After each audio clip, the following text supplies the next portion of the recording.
was born and raised here in the Dwarka, and I remember during Guru Puja, my Mataji brought me up in front, and all I can remember is seeing this old wise man and the awe and reverence that everybody is treating him with.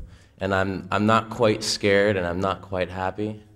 And my Mataji, she has to push me, and I go up and I'm, can I have a cookie, And Srila Prabhupada, he just takes a cookie off the plate, and he hands it down and he smiles, and all of a sudden I'm not frightened anymore. I'm all, this guy's okay, he's giving me a cookie. And that's what I remember. Thank you.